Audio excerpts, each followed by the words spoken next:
They never tell you what it really feels like to live past 80. They'll warn you about your knees, your back, your blood pressure.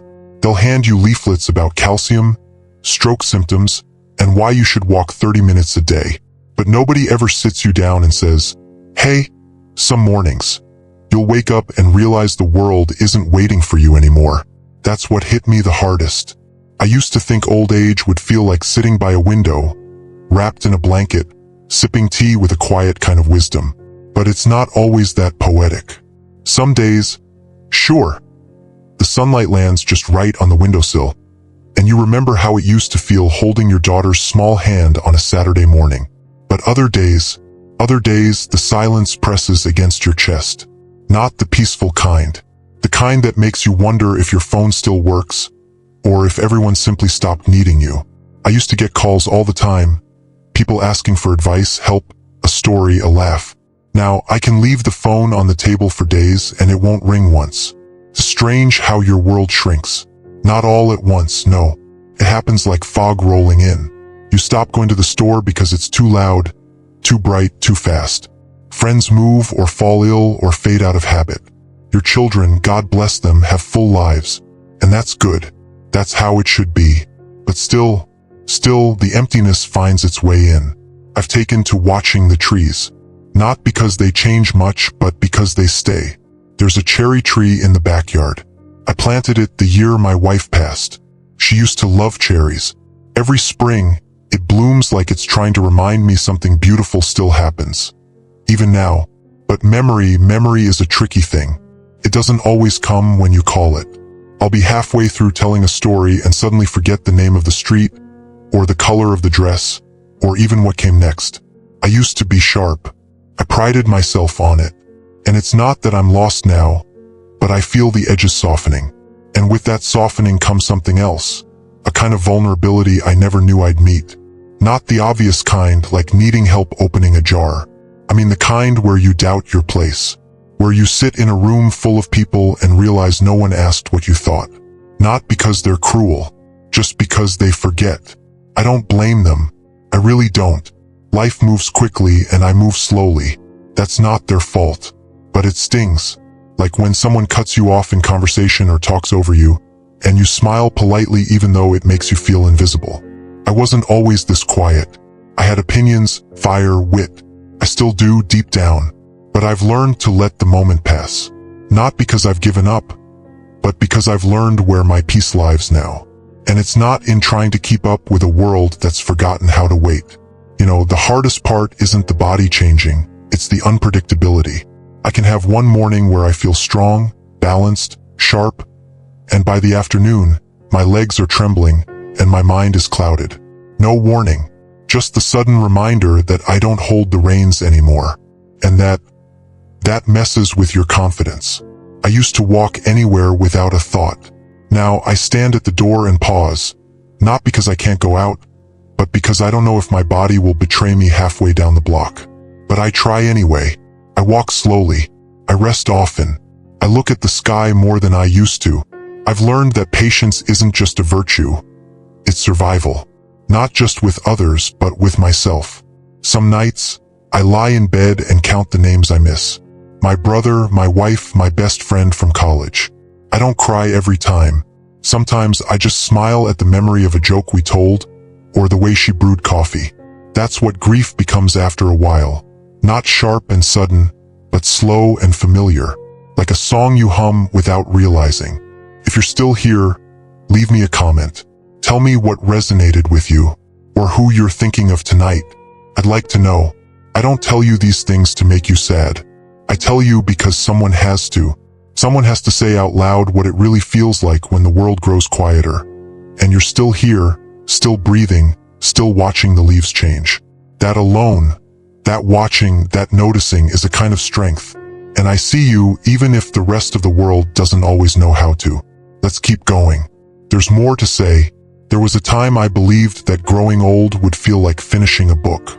You close the last page, let out a breath, and smile at the story you've lived. But now I realize the pages keep turning. They just get quieter. I used to drive out to the lake every Sunday morning. Just me, a thermos of black coffee, and the sound of water lapping the shore. That lake knew all my worries before anyone else did. I haven't been in years, not because I don't want to, but because climbing into the car feels like mounting a mountain now. And when I get there, I worry, will I be able to get out? Will I make it back home without something going wrong? These aren't dramatic fears. They're practical ones. Simple things like uneven pavement, a slippery step, or forgetting where I parked. They never mattered before, but now they echo louder than they should. Not because I'm afraid of pain, but because I'm afraid of being alone in pain, of falling and no one seeing. And maybe that's the hardest truth to say out loud, that fear of being forgotten in your weakest moment. I remember when strength used to mean how much I could lift, how far I could walk, how long I could go without resting. But now, strength looks different. It's in getting out of bed when your joints ache. It's in making your own breakfast, even if it's just toast and tea. It's in picking up the phone, dialing a number, and saying, "I was just thinking of you." Some days I miss being needed. I used to be the one people ran to, for answers, for stories, for comfort. Now I can't remember the last time someone needed me in that way. But here's the twist I still need to give. I still need to feel useful. Not to fix things necessarily, just to matter. That's why I started writing again. Little things, notes, letters I never send. I talk to my wife in them. I write to my younger self sometimes. Other times I just describe the way the light falls across the floor at 4 p.m. It's my way of saying, I'm still here. I'm still noticing. I think that's the part of aging no one prepares you for, the desire to stay visible, even if the world stops looking. You don't crave applause anymore. You just want someone to notice you sat through another quiet afternoon with dignity, that you folded the laundry with your crooked hands and put it all away without complaint, that you watched the rain and remembered how it used to sound on a tin roof when you were a boy. If you're still here, leave me a comment. Tell me if any of this sounds like your story. Or maybe your mother's, maybe your grandfather's. I don't need long paragraphs, just a line will do. Something real, something honest. Because the truth is, I may be speaking into a camera, but I'm hoping, really hoping, that someone out there hears this and whispers, me too. Let me keep going. There's more I've learned that no one ever warned me about. But perhaps it's time someone did. I used to think that time was a line, a road you travel mile by mile. But now I see it more like a tide. Pulls things away slowly, sometimes without you noticing, until you look up and realize the shoreline isn't where it used to be. That's what happened with my routines. Not all at once, but little by little, the shape of my days changed. I stopped going out for groceries. I get them delivered now. I don't drive after dark. I even eat dinner earlier, not because I like it that way, but because I get tired sooner. It's not the schedule that bothers me. It's how quietly it all changed. Like someone rearranged my life when I wasn't looking. Even the rooms in my house feel different. The hallway feels longer. The stairs feel steeper. I used to fly up and down them, holding a basket of laundry in one hand and a mug of coffee in the other. Now I take them one at a time, one hand on the rail, thinking, don't fall, not today. But here's something odd. In the slowing down, I started seeing things I used to miss. The shape of the dust on the bookshelf. The way the sun hits the carpet mid-afternoon. I don't rush past them anymore. Maybe it's a small gift, this new slowness. Painful one, yes, but a gift still. There's a kind of grief that doesn't come from losing a person. It comes from losing a version of yourself. The one who moved quickly, who was invited places, who could lift bags, fix leaks, hold a child on one hip while stirring soup with the other. I miss that version of me, but I'm also learning to make peace with the man who remains. He's quieter, more watchful. He says less, but means every word. He doesn't climb ladders anymore, but he listens better. He doesn't interrupt. He doesn't rush. He knows what matters now. I used to feel ashamed of this softness, as if it meant I'd lost something vital. But the truth is, I didn't lose my edge. I traded it for depth. And honestly, it's not a bad trade. I remember when I first started noticing people looking through me. At the doctor's office, in restaurants, even at family gatherings. They weren't unkind. They just didn't quite see me. like I'd faded a little in their memory, even though I was sitting right there in front of them. First, I tried harder, spoke louder, made jokes, told stories that used to light up a room. But the spark didn't land the way it used to, and after a while I stopped trying so hard to be heard. Instead, I started listening more, and in that listening I heard things I used to miss. The tremble in my grandson's voice when he talked about school. The hesitation in my daughter's words when she said she was fine. The way people fill silence with noise when they're scared of their own thoughts. I suppose that's another truth no one tells you, that being overlooked can become a doorway into deeper noticing, if you let it. Still hurts, don't get me wrong, but I've found a strange kind of peace in knowing that even if the world isn't watching, I can still witness it. I can still be present. And sometimes, presence, quiet, steady presence, is more powerful than any speech or story. Let's keep going, friend. There's more I'd like to share, while we're both still here. The nights are longer now, not just in hours but in feeling. There's something about lying in bed after the world has gone quiet that brings up old memories. Some nights, I remember things I haven't thought about in decades. A particular shirt I wore to my first job interview, the smell of my mother's cooking drifting through the old house, the sound of a door slamming the summer I left home. Funny how memory works. It doesn't come when you want it to, comes when you feel it. And lately, it's the small, quiet moments that visit me the most. There's a certain ache that comes with remembering a life that used to be full of motion. It's not regret, really. It's something softer, like nostalgia wrapped in silence. I walk through my days with ghosts, friendly ones. They don't scare me. They sit with me while I drink my tea. They stand in the hallway when I pass by the bedroom. They whisper, "Remember when?" And I do. I remember how my wife used to hum when she folded laundry. I remember the weight of my daughter asleep on my chest after a long day. I remember the smell of wet earth after the rain when I was 10 years old, running barefoot down the dirt road without a care in the world. Those memories don't just live in my mind. They live in my hands, my skin, the way I pour sugar into my coffee without even thinking, the way I fold a blanket just the way she did, even now, all these years later. People talk about grief like it's an event, a funeral, a goodbye, a certain date on the calendar. But at this age, grief isn't a visitor. It's a quiet companion, not cruel, just constant. It shows up in the middle of a joke, in the taste of a familiar meal, in the space beside me on the couch. And yet, I would not trade these aches for anything, because the truth is, they remind me I loved well, that I lived fully, that I cared deeply. And I'd rather feel the ache of those memories than forget them altogether. You see, we don't cry because we're weak.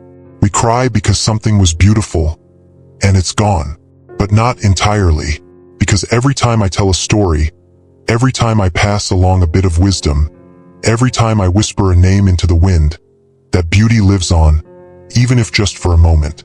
I've learned that aging doesn't just take things away. It offers clarity, strips the noise, shows you what remains when all the layers fall away. And what remains, at least for me, is love. Simple, stubborn love. Love for a life I no longer live, but still carry. Love for the people who left before me, and those who are still here, though busier now. Love for the ordinary. The cup of tea, the creak of the floorboard, the way the morning light brushes across the window pane like an old friend. And love, perhaps most surprisingly, for myself. For this older version of me, wrinkled, slower, a bit forgetful, but still me, still here, still watching the world with eyes that have seen both joy and sorrow, and learned to find meaning in both. I'll keep watching, I'll keep remembering, and as long as breath fills my chest, I'll keep telling the truth, even the heartbreaking ones, especially those, because someone out there might be needing to hear it. I've come to believe that the final years of a long life are not about doing more, but about being more, being present, being kind, being still enough to notice what others miss. When I was younger, I measured time by accomplishments, jobs completed, children raised, goals met. Now I measure it differently, by the people I think of without reason, by the quiet afternoons where nothing happens, but peace still arrives. by the mornings when the pain is manageable and the coffee tastes just right. I used to chase meaning through motion. Now I find it in stillness. There's something sacred about living in a body that no longer hides the truth.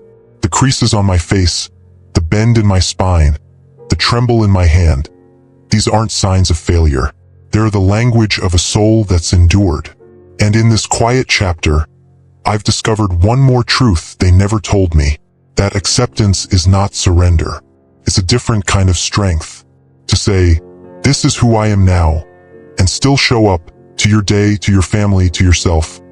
That takes courage no one applauds, but it's the kind that matters most. I don't envy the younger version of me anymore. He ran fast, yes, but he also worried too much, rushed too often, and missed the beauty that now stops me in my tracks. At this age, joy becomes simpler. A well-cooked egg, a letter in the mailbox, the warmth of a blanket you've owned for 30 years, a grandchild's voice, even if it's just over the phone, a neighbor waving from across the street. These moments, they're not small, not anymore. They're the whole point. And perhaps that's the final, most heartbreaking truth of all. You don't realize how much the little things mattered until the big things are long gone. But maybe that's not heartbreaking at all. Maybe that's the wisdom we've waited a lifetime to earn. So if you're walking this path too, this quiet, tender road of late life, I hope you know you're not alone. There's still music here, still light, still meaning even in the pauses. And if no one has told you today, I see you. You matter. You're doing just fine. If you'd like to return, you know where to find me. This space doesn't go anywhere. I'll be right here, watching the trees, sipping my tea, and waiting for the next quiet moment we might share. Until then, take good care of that heart of yours. It's carried you a long, long way.